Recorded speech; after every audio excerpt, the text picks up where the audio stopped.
আশা করছি দেশ ক্রমান্বয়ে আরো ধীরে ধীরে শান্তির দিকে যাবে। ফেসিবাদী আমলে যে ধরনের জুলুম নির্যাতন হয়েছে, আসলে মানুষ অত্যন্ত আনন্দের সাথে এই উদযাপন করেছে। বিশেষ করে আপনারা দেখেছেন এই রমজানে দ্রব্যমূল্য কিন্তু তুলনামূলকভাবে অন্য বছরের তুলনায় অনেক সহনীয় পর্যায়ে ছিল এবং আইন শৃঙ্খলা পরিস্থিতিও যথেষ্ট উন্নত ছিল। এই রমজানে আমরা শুনি নাই চিন্তাই রাহাজানি, এই সমস্ত বিষয়গুলো আমরা শুনি নাই। আমরা আশা করছি দেশ ক্রমান্বয়ে আরও ধীরে ধীরে শান্তির দিকে যাবে এবং দেশে একটা সুশাসন প্রতিষ্ঠিত হবে এবং এর মাধ্যমে জাতি মূলত মুক্তি পাবে। হারাম কারি থেকে আমরা বাঁচাও, সুদ ঘুষ থেকে আমরা বাঁচাও।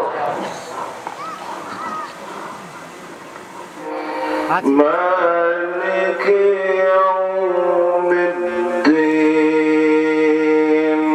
শহীদ যারা হয়ে গেল বিগত 2024-এর 5ই আগস্টের পূর্ব পর্যন্ত এই দেশটাকে যারা মুক্তির স্বাদ দিয়ে গেল, আজকে আমরা যে একটি চমৎকার পরিবেশে আজকে যে ঈদ উদযাপন করলাম, কথা বলতে পারছি, তার জন্য তাদের যেন আল্লাহ তাদের আত্মার মাগফিরাত কামনা করছে।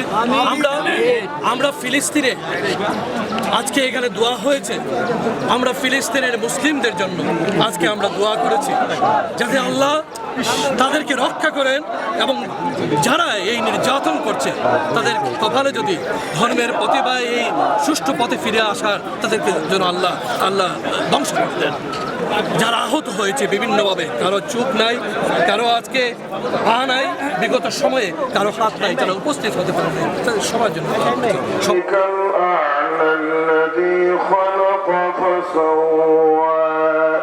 والذي قدر فهدى والذي أخرج المرعى يؤثرون الحياة الدنيا والآخرة خير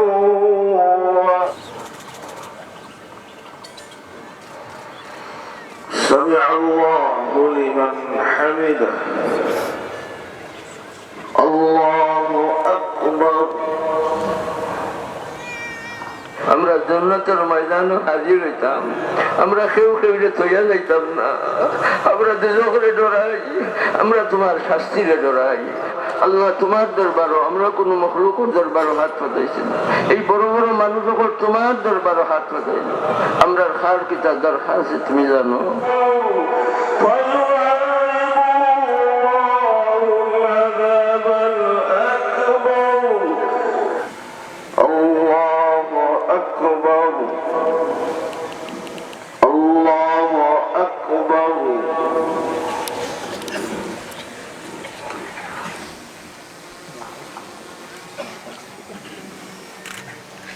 তুমি রমজান শরীফের মাসে রহমত মাগফিরত নাজাত দিয়ে ভরিয়া রাখছিলা। রহমত মাগফিরত নাজাত তো আমরা যখন রমজান শরীফ দিছ আমরার মনোবিশ্বাস।